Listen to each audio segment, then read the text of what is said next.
everyone, to this episode of DinoMight on the Couch Potato Sports Network. My name is Peter Klein. Thank you very much for tuning in today. Started this podcast a few weeks ago. Admittedly, a rough time to start a Raptors podcast. It has been a bit of an ugly watch. So today we're going to look at what's gone on, but also looking to the future as it is March Madness. So just giving out a couple of players on a couple of teams that you should watch out for that might make their way to the Toronto Raptors next season. Looking at some mock drafts and just picking out a few prospects to check out. So we're in future watching mode because the present has not been all that great with this Toronto Raptors team. They're losing to everyone, and it's a bit of a tough watch. It's not as bad as it could be because, and this is, boy, I remember, it's ways away from those guys, but they're trying at least. And you can see that, right? Like it kind of caught Denver in the first half of that game, a little over a week ago, where the first half the Nuggets were like, God, really? Fine. Okay. We'll try in the second half. And then they kick the Raptors face in.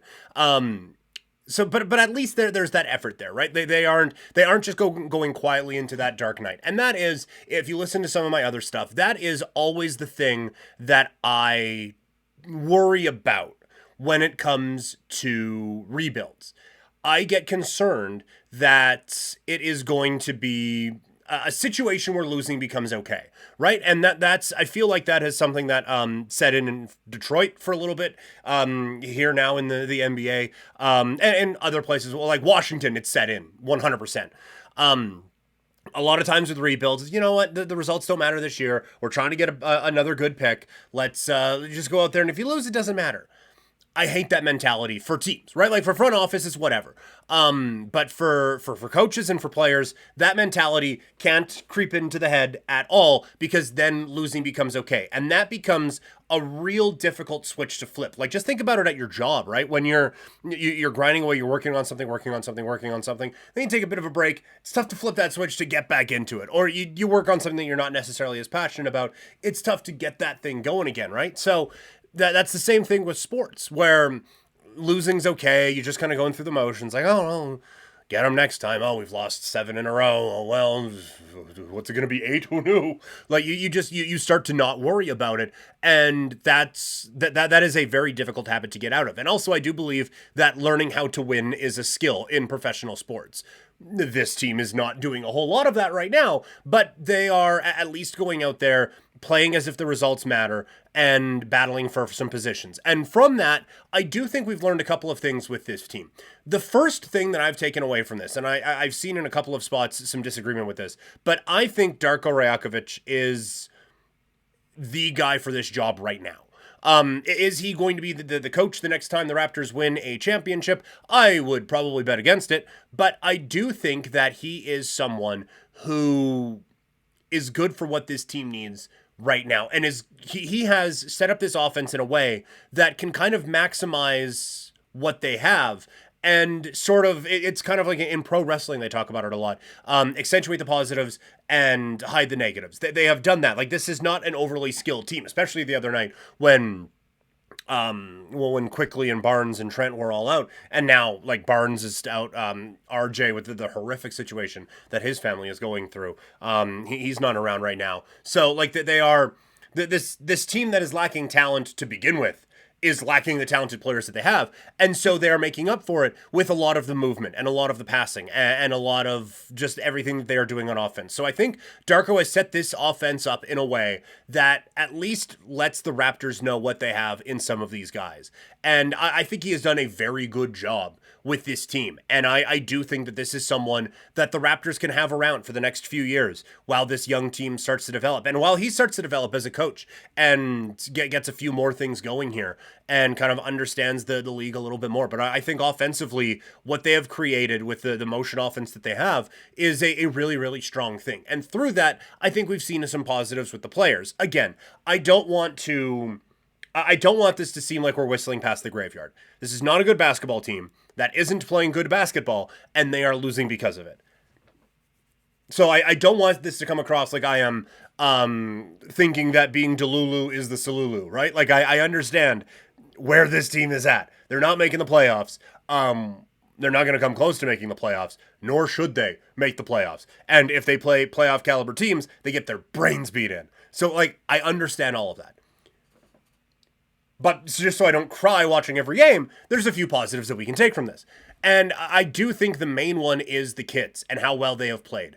Agbaji is a bit of a revelation. I didn't know a ton about him when the Raptors brought him in.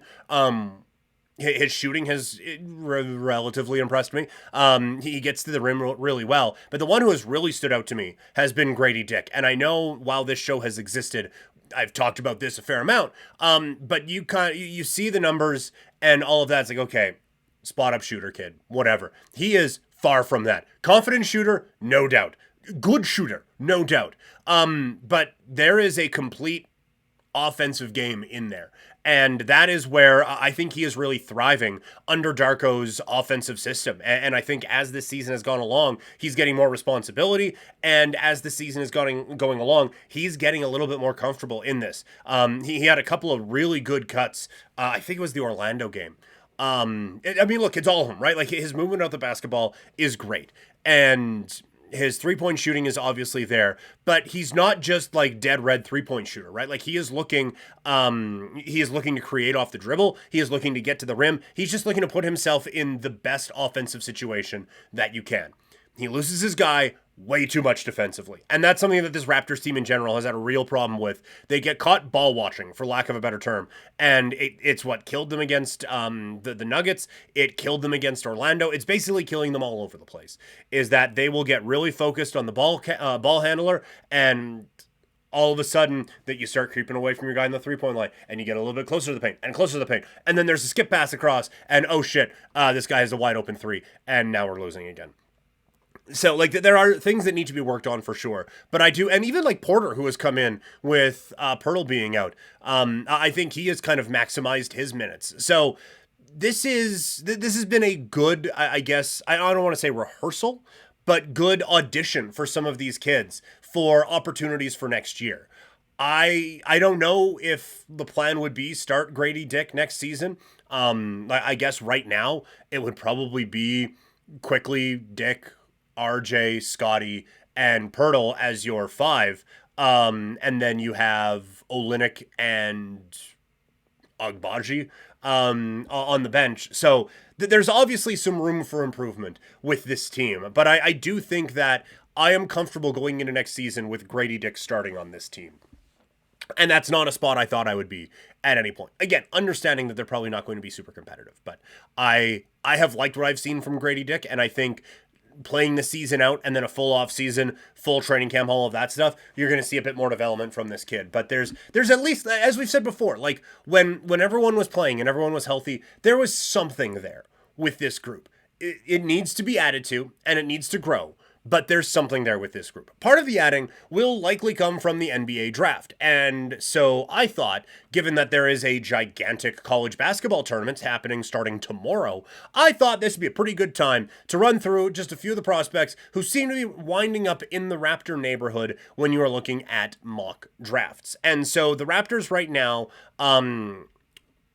could be picking around 6 and 17, given where picks that they have traded for and whatnot fall, and also that pesky protection in the one with the San Antonio Spurs. So there's a chance they only have one pick and it's in the latter part of the draft, but for the purposes of this exercise, and again, so I don't weep every day watching this team, we will assume they have 2 first-round picks this year. And so a couple of players to keep in mind. The first couple here from Kentucky, a couple of guards, Rob Dillingham and Reed Shepherd. Both guards, Bleacher Report's mock that came out yesterday had Dillingham going 2, so maybe a little early.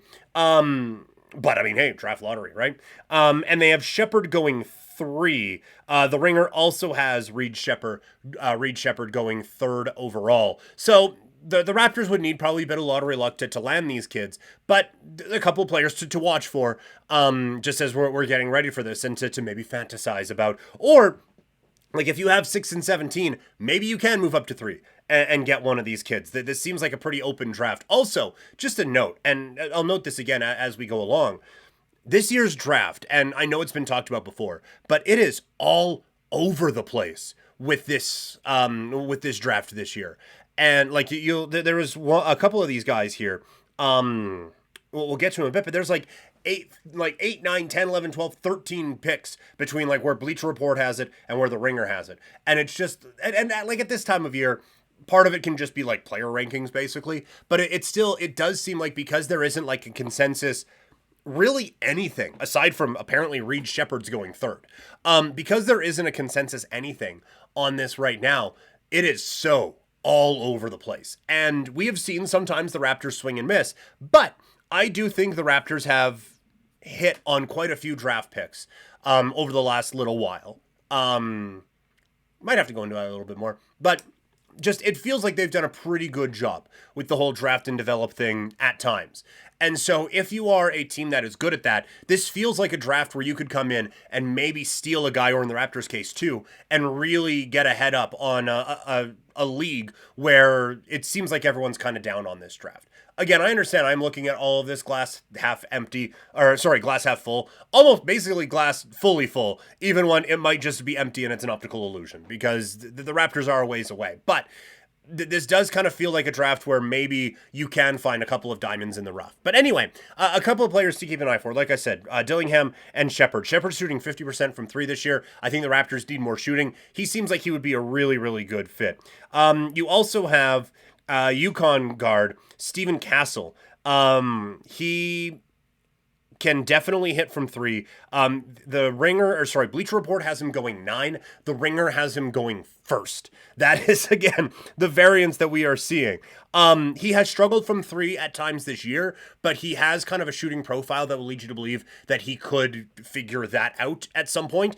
I know that there are times where it's like, well, yeah, just the shooting can work itself out, and then it never does. But there are also times where it's Scotty, right? And the 3-point shot was a weakness of his. He's not JJ Redick, but it's not Rasho Nesterovic shooting 3-pointers out there either. Like, this is someone who can shoot this enough that teams have to watch for him. So that is something that can develop. And also, he's hit it at other levels before. It's just this year at UConn, it hasn't been there. So Bleacher Report thinks he'll be there when the Raptors are picking, if they get that top 6 pick.